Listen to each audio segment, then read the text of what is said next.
From the Library of Congress in Washington, D.C.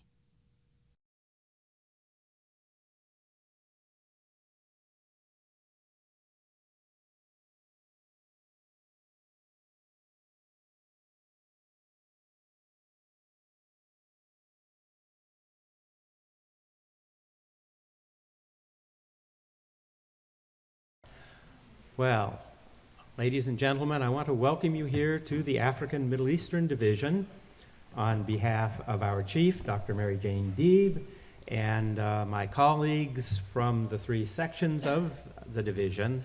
Those sections are the African section, whose staff develops the collection from and about sub-Saharan Africa, the Hebraic section, whose staff develops the collection from and about Israel and about Judaica worldwide, and the Near East section, of which I'm the head. As I explained to some visitors this morning, the Near East section covers countries stretching from Casablanca in the west to Kashgar in Chinese Turkestan, Xinjiang in the east, and from Khartoum in the south to Kazan in the north.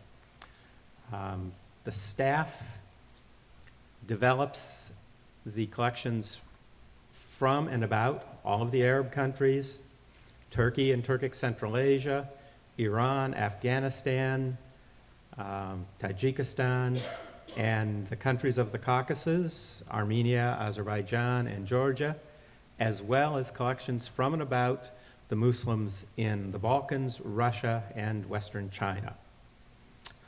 All in all, the collection of the Near East section is approaching 500,000 volumes, approximately 50% of which are in Arabic. The other big languages are Persian and Turkish, about 75 to 80,000 volumes apiece, followed by Armenian, and then Georgian, Uzbek, all the way down to Ingush, which has had phenomenal growth. We used to have 9 volumes, we now have 12. And we do keep a very refined control over our material.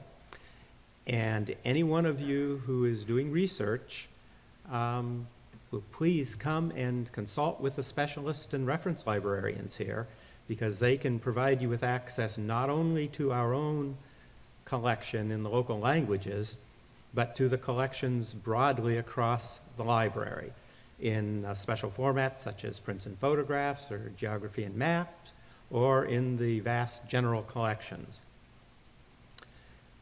One of our tasks is to make known to the public our collections and what we do here. And to that end, we often have these lectures at noon. And most of the people who present the lectures here are not selected by me or by another section head, but by the actual staff of the division. And today's speaker was contacted in that manner by the man I refer to as the Ustad, the master, Dr. Fawzi Tadros, who is our senior Arab world specialist. And now I would ask that Fawzi come forward and introduce today's speaker.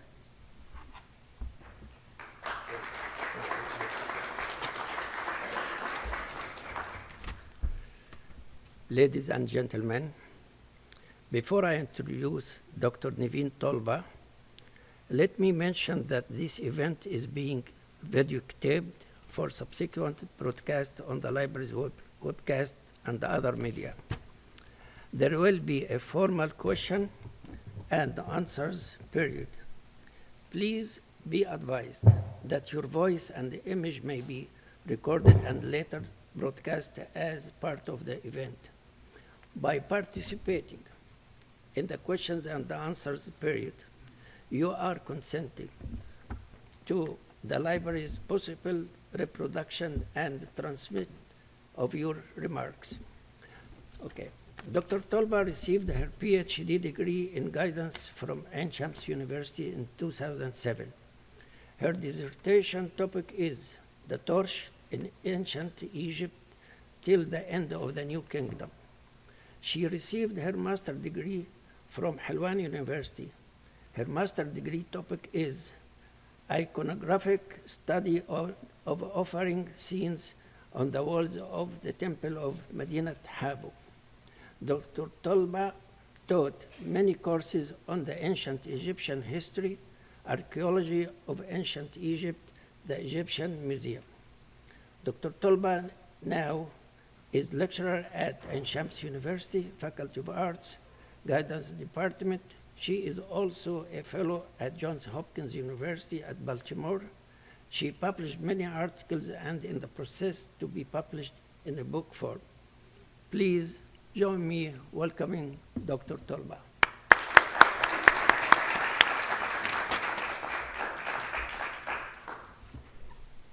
Hello, ladies and gentlemen. It's my pleasure. It's my pleasure to be here with you and share my knowledge about treasures of King Tut. I would like to thank Dr. Mary Jane Deeb,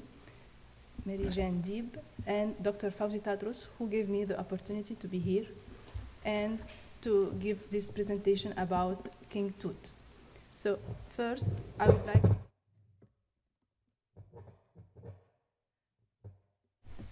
my topic is treasures of King Tutankhamun in the Egyptian Museum. So I will talk about Egyptian Museum, the points, and then I will talk about who is the Golden King Tut, and the death of Tutankhamun, the cause of his death, discovery of the tomb, the shrines of Tutankhamun, the coffins of Tutankhamun, the golden mask of the king, the canopic shrine and canopic chest, the throne, and Anubis above a shrine-shaped box, some other pieces. First, I will talk about the Egyptian Museum. The current Egyptian Museum is in Tahrir Square, and it houses the collection of King Tut. It houses also the largest collection of pharaonic antiquities. It was designed in 1902 by an architect, the French architect Marcel Dournion.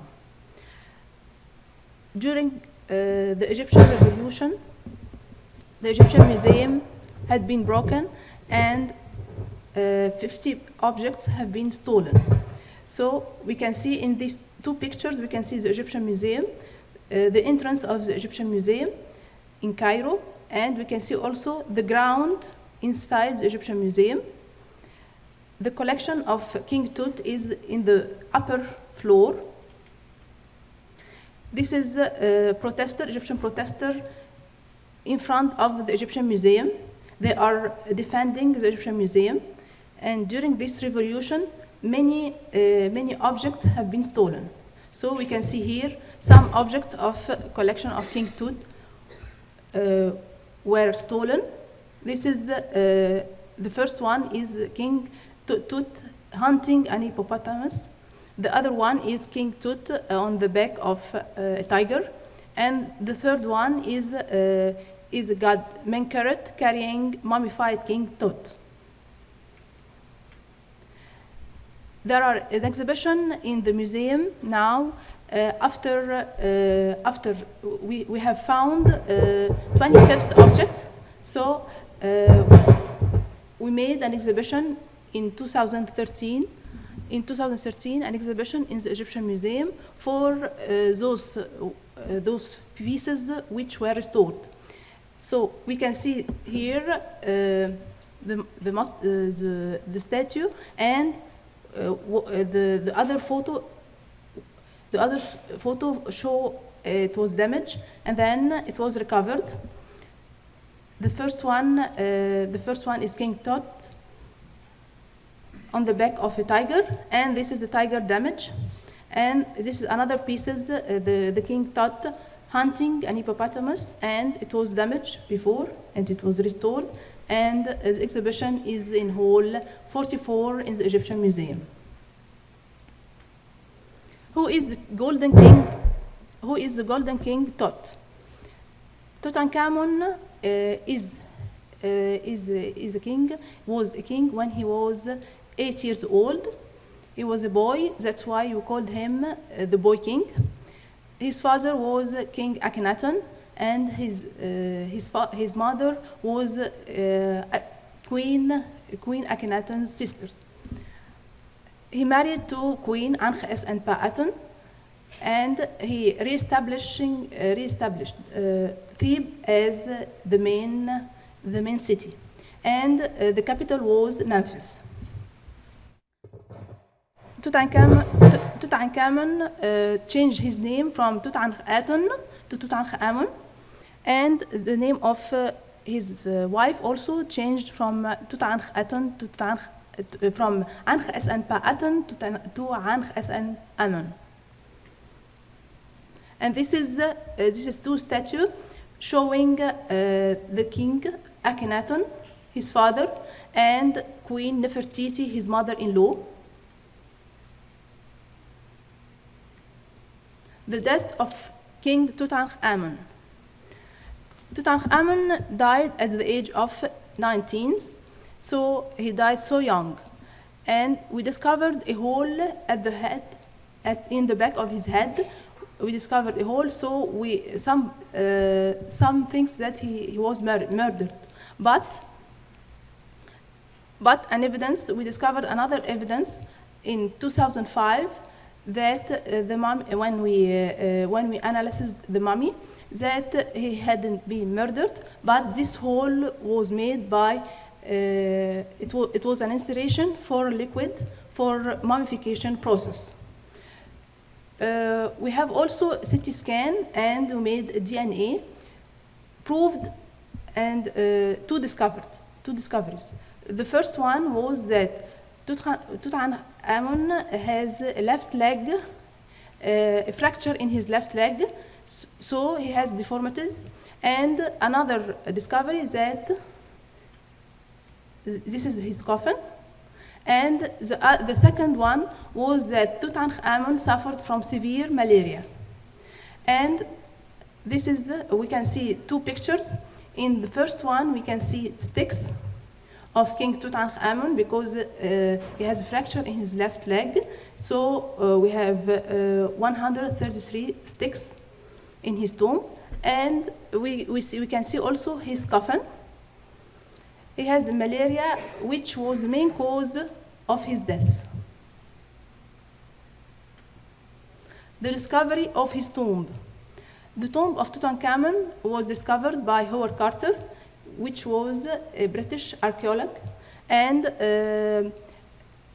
in 1922. The most important thing in this tomb is that it was virtually intact. It wasn't being robbed before. And on November 4th, 1922, Howard Carter discovered the entrance. And on November 24th, 1922, he showed the entrance to Lord Carnarvon, and he showed him the intact seals of the cemetery. Here we can see the plan of the tomb of Tutankhamun, which is at the Valley of the King, number 62. And we can see also the burial chamber of the king.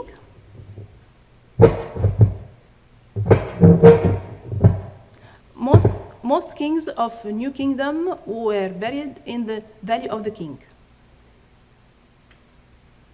This is the tomb of Tutankhamun. The first step that he had discovered, Howard Carter, was the passage. He discovered the steps, and then he made a hole in the wall at the end of the passage. He discovered the antechamber. He discovered the antechamber, and then he made a hole at his left hand. He discovered another chamber, which was annex. He made another hole in the right hand, which was the burial chamber. He discovered the burial chamber, and then he discovered another chamber, which was the treasury chamber. The burial chamber was filled with 4 shrines. These are the 4 shrines. And as you see, 4 shrines lay inside one another, and then inside the shrine were 3 coffins. The 3 coffins lay one inside another also to protect, all of them to protect the mummy. So we can see here 4 shrines and a photo of 2 shrines. And we can see also the coffins inside the shrine and the sarcophagus, and finally the mummy, which is inside. One of these shrine was all of them was, the form of them was symbolic. One of these shrine was has the form of a pavilion where the king renew his energy and authority, and the other one takes the form of a pre-dynastic temple of Upper Egypt. This is the 3 coffins, which lay one inside the other. We called it anthropoid, and it was normal for ancient Egyptians to have coffins, to have sarcophagus for protecting the mummy.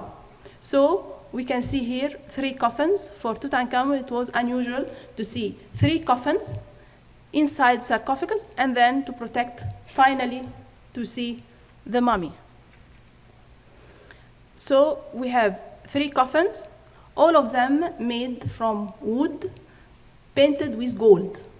But the last one was golden, all of gold, and for protecting the mummy also. And we can see here this coffin, we can see here in the form of God Osiris, god of death, and he is putting his arm on his chest, holding the symbols of authority. So we can see him. There is 2 other coffins.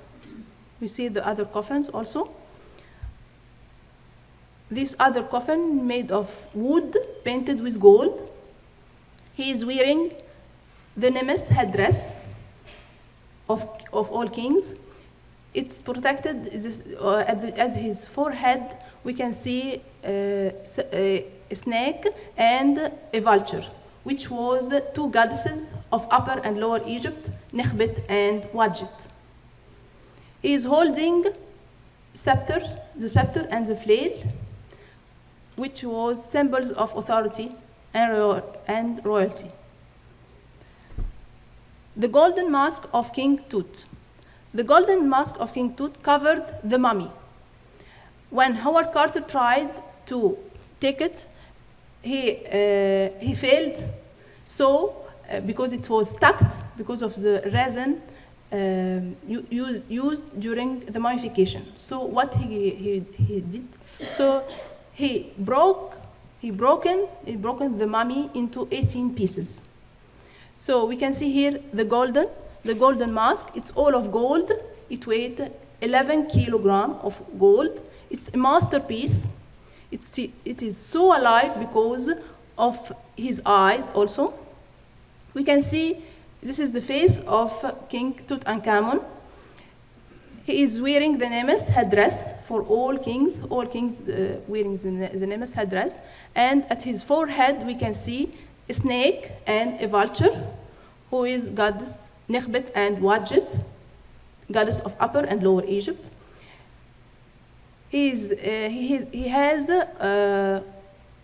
around his chest, he has a collar, a white collar, with semi-precious stones. We can see a lot of stone here. We can see turquoise, we can see lapis lazuli, we can see quartzite, we can see cornalline.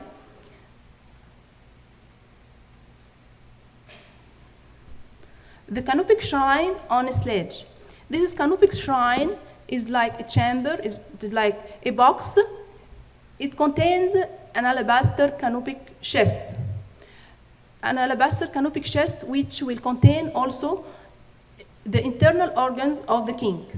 So, because when we mummify the dead, we take all the internal organs. So we take the lungs, we take intestines, we take a stomach, and we take all of them was taken from the body. So we see here the shrine. It is on sledge for the movement, and at all sides of the shrine where we can see goddesses. So we can see two goddesses here in this canopic shrine. This canopic shrine was discovered in the treasury room. You can see where he was discovered also, in the treasury room. So we have goddesses around the canopic shrine for protection. They are protecting the internal organs or the viscera. So we can see a goddess Neith, goddess Selket, Nephthys, and Isis. There are an important goddesses in ancient Egyptian, and we can differentiate between them with their headdresses. They have different role, and they have headdresses different. We can see here Goddess Isis with a throne on her head, Goddess Nephthys with a house on her head. We can see Goddess Selket with scorpion on her head, and Goddess Neith with two arches on her head. This is a canopic chest which lay in the canopic shrine. It is divided into 4 compartments, and it contained 4 vessels for the internal organs. The lid of each vessel had in the form of head of Tutankhamun. We can see here, this is in alabaster. It is a block of alabaster. We brought it, alabaster, it is stone brought from Hatnub from Middle Egypt. It is 1 block. And we can see here, at each corner, it was protected by a goddess, Isis, Nephthys, Neith, and Selket. And they are protecting the internal, all of them are protecting the internal organs of King Tut. The throne of King Tutankhamun. This throne is a masterpiece also. It is made from wood and painted with gold. We can see in the front of this throne, we can see a beautiful scene. It is King Tutankhamun in front of his wife, Ankh es-Anaman. She is looking at her husband with affection, and she is holding a vessel, a perfume vessel, and he is looking at his wife with affection also, and they are wearing each one sandal, symbol of life, of love. And we can see also the side of the chair is decorated by a winged cobra who protect the cartouches or the name of King Tutankhamun. Tutankhamun means the living image of God Amun. The back of this image of this throne also is decorated by 4 cobras with sun disk. It's for protection also. And in the front of the throne, we can see 2 lines. It's also for protection.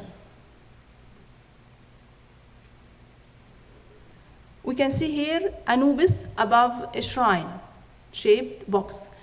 God Anubis was one of the most important gods in ancient Egypt. He was god of mummification and guardian of the cemetery. He is resting upon a shrine-shaped box. This shrine-shaped box was decorated by jade and teeth. Jade, symbol of Osiris. It was a symbol of Osiris for stability. And teeth, symbol of Isis for infinity. This was 2 symbols on this shrine. This shrine has to contain garments, contain vessels. And this is where we find this statue in the treasury room. Here we can see 3 funerary beds. These beds were for funerary process. It was not for sleeping. We found another 3 others for sleeping. One of them has the shape of line, 2 lines, and its eyes formed with quartzite, and the nose was with blue glass. We have the tail curl behind the bed. It's all of them from wood painted with gold also. The other bed is a funerary bed in shape of cow. We can see here two heads of cow surmounted by horns of cow also, and the sun disk. This cow was associated with goddess Hathor. We can see its body with spots, filled with spots, and this funerary bed is in shape of cow and associated with god Mehet Weret. This all bed was for protection. The third bed was in shape of goddess Amut, connected with chapter 151 of Book of the Dead. This goddess Amut has a form of hippopotamus and the body of a felon and the tail of crocodile. She was a devourer of souls. The ceremonial chariot of Tutankhamun. This ceremonial chariot was discovered also in the treasure room, and we discovered 6 chariots in this tomb. All of them was disassembled, and we can see this chariot has the name of Tutankhamun. The chariot were introduced in Egypt from Hyksos. This is a cosmetic jar with a line on the lid. We can see inside this jar we saw contents of animal fats, and it has to contain cosmetic. This jar has a cylinder. We can see on it, we can see dogs' lines attacking a prey, and we can see plants. On its lid, we can see a lion who represent King Tutankhamun. We can see on the body of this lion, we can see Nebkhi Perura, which is the name of King Tutankhamun, the second name of King Tutankhamun. So this is symbolic because this decoration means that the king was making order over cows. This is a boat.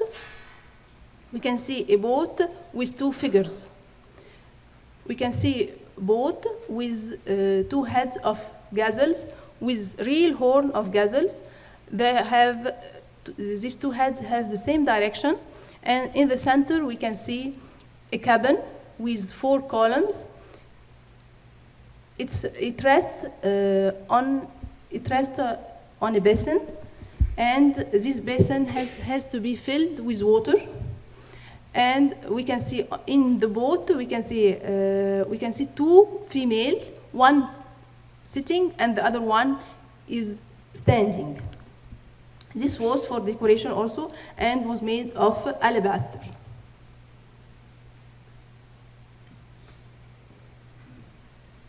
This is a perfume vessel.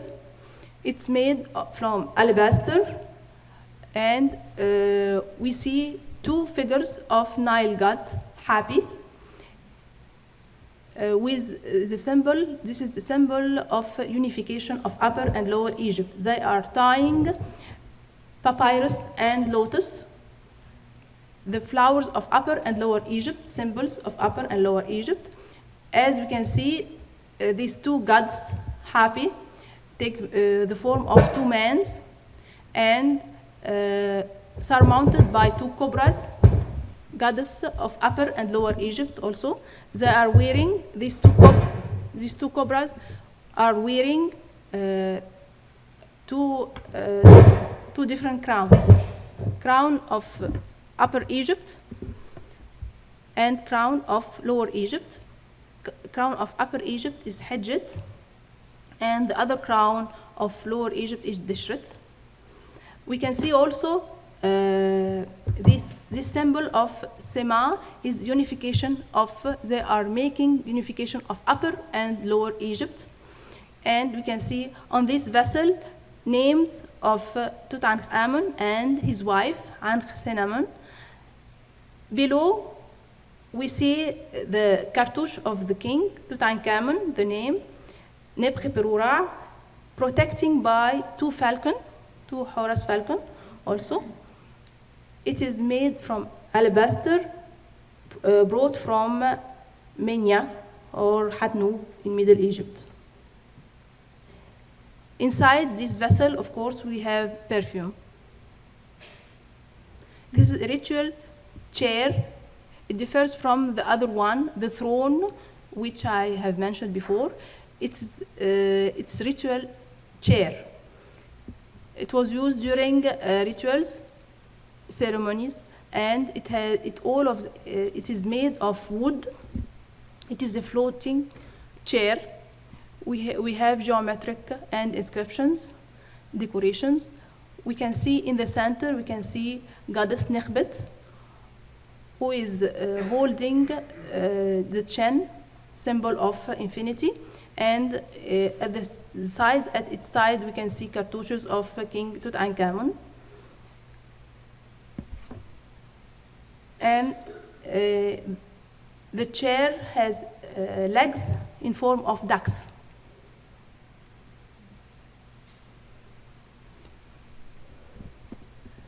We have here two statues of King Tutankhamun. These two statues were discovered in the entrance of the burial chamber. It acts as guardian of the burial chamber. They are made of wood. They have a black color of rebirth. It's a symbol of rebirth, and they are made of wood and painted with gold also in some parts of them. They are similar except of their headdresses. One of them are putting the Nemes headdress, and the other one is putting the Khat headdress. We can see the king is standing. He has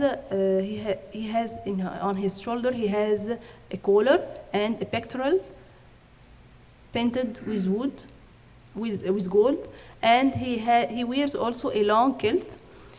He is holding a mace and a staff. In his right hand, a mace, and in the other hand, a staff.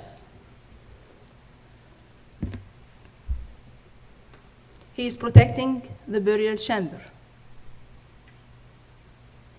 We have here a statue of King Tutankhamun. He is standing over a tiger. He is wearing the hijat, the white crown of Upper Egypt. At his forehead, we have a cobra, who was a goddess, Ujjat.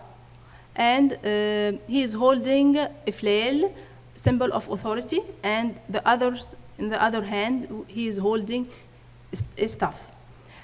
He is wearing a long kilt. In his body, we can see the Amarna style. And he is standing over a tiger which black, because of we can see the color black of resin, and it's symbol of rebirth. So he is maintaining also, he is standing over a tiger to maintain order over cows. This is Shawapti, figure of Tutankhamun. As you see, here is a statue of Shawapti. Shawapti means who he responds, because kings, ancient Egyptian kings, used to have servants in their daily life. So after life, they want to have servants in their afterlife. So they have this shawabti. In Tutankhamun tomb, we discover 413 shawabti, and it differs from headdresses and size and identity. And this shawabti wear the khiprish crown, which was a crown of war. At his forehead, we can see the cobra, which was goddess Wadjet of Lower Egypt, and he is standing. He is in the form of Osiris, crossing his hand on his chest, holding symbols of authority, the flail and the scepter. Hika. Here, if you touch this. Okay. Around his neck, he has a white collar, and he's in the form of a mummy. Here is the photos of shawabti. As you see, many shawabtis was found in his tomb. They are different. They are wearing different headdresses, and they have different identity. They are all made of wood. Some of them are painted with gold. This is a pictorial of King Tutankhamun. This is jewelry. We found many jewelry on the mummy of Tutankhamun, and one of them was this pictorial of King Tutankhamun. It's from gold. We have in the center, we have the winged scarab and holding two cobras. The cobra is surmounted by sun disk, and we can see inside from one side and another side, we can see Ujat eye. This is symbol of God Osiris also. And we can see lotus and papyrus. Below we can see flowers of lotus and papyrus. It has a semi-precious stone. It's a masterpiece of art. And we can see also the ankh, which is a symbol of life in ancient Egypt. And the scarab also was a symbol of rebirth in ancient Egypt. So with this one, I will finish my presentation, and thank you very much. And I hope that you can come to Egypt to see all these treasures. And I have shown only a few pieces of this treasure. I hope to see you all in Egypt, and thank you for your attendance.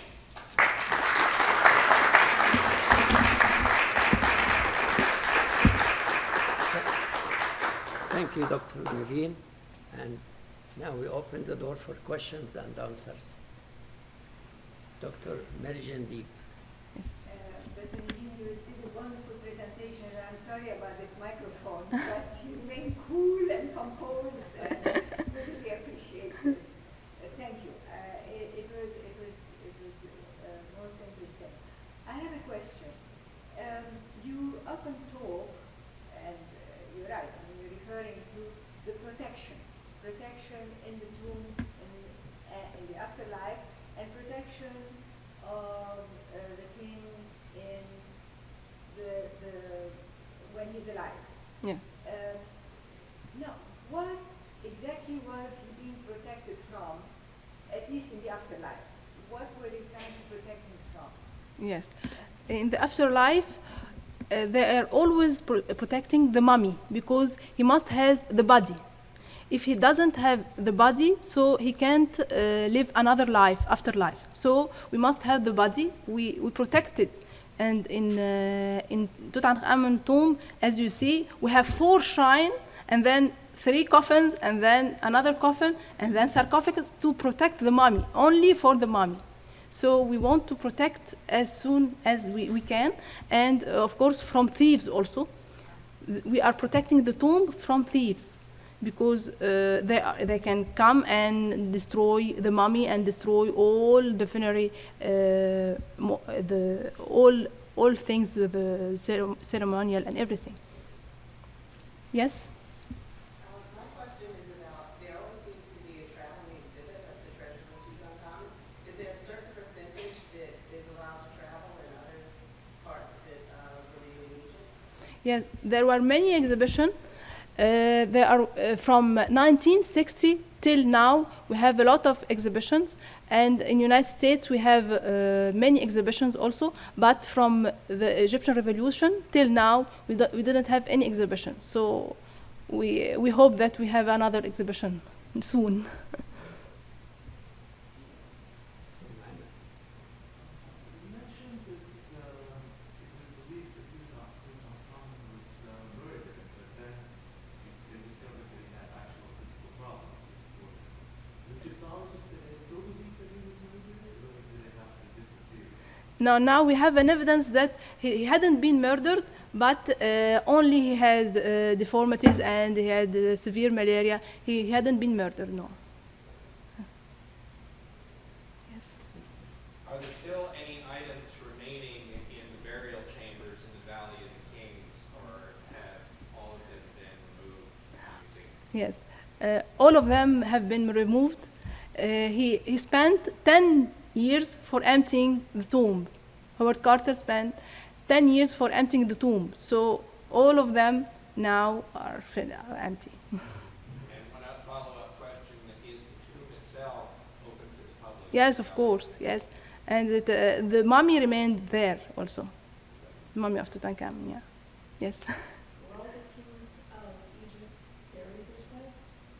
Yes, no, but we didn't find any collection of any other king, because all of them were robbed. If we find anything, any tomb, any treasures of any tomb, we can imagine, for example, King Ramses or any of other king who was very famous, such as Tutankhamun, because he lived only 10 years. So 10 years, and we have all this collection. If we think about Ramses II, who lived 95 years, so it will be great, of course, but it was robbed, all of them. The only one who was intact, virtually intact, was the tomb of Tutankhamun. Because it was, because the entrance itself was hidden by another tomb of King Ramses VI. Yes. You mentioned that he was the son of Akhenaten, and I can't recall his mother's name, but it's, was this like on the scripts, hieroglyphic scripts, or this was found later? Yes, yes, DNA, with DNA, because with analysis of mummy, we discovered that he is the son of King Akhenaten, and his mother was King Akhenaten's sister. Wasn't Nefertiti, of course. How significant was he among the kings of the New Kingdom?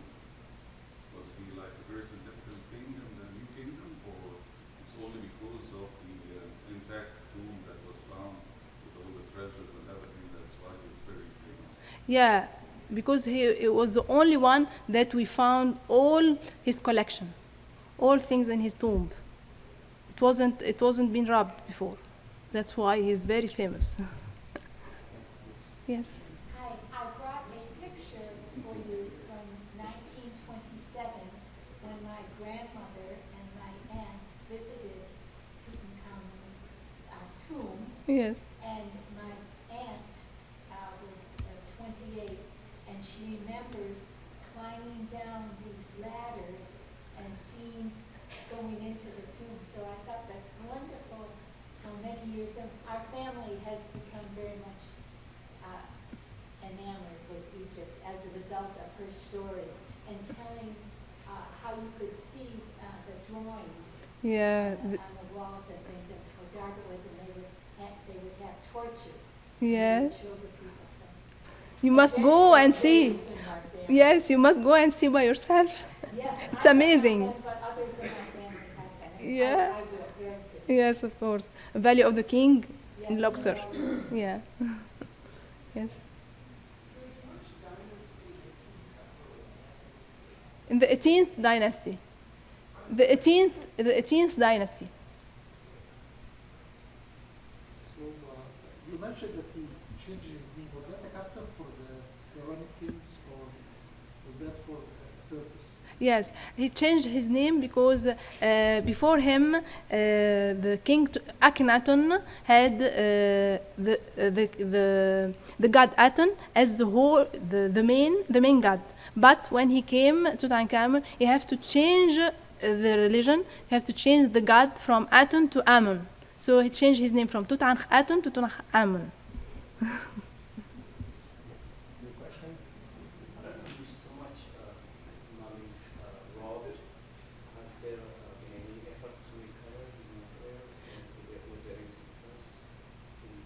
You are talking about objects from the Egyptian Museum? Or mummies? Where do you think those raw materials would be? I mean, for so many years now, has there been any effort to recover those materials? If you are talking about mummies itself was not robbed because there have been hidden. You know, the ancient Egyptians were very clever. They hid their mummies. But I'm talking about the treasures, their treasures. Yeah, yeah. Most of the treasures of tombs were robbed. I'm talking about the New Kingdom treasures. Judge Robert, we are waiting to visit Felicia.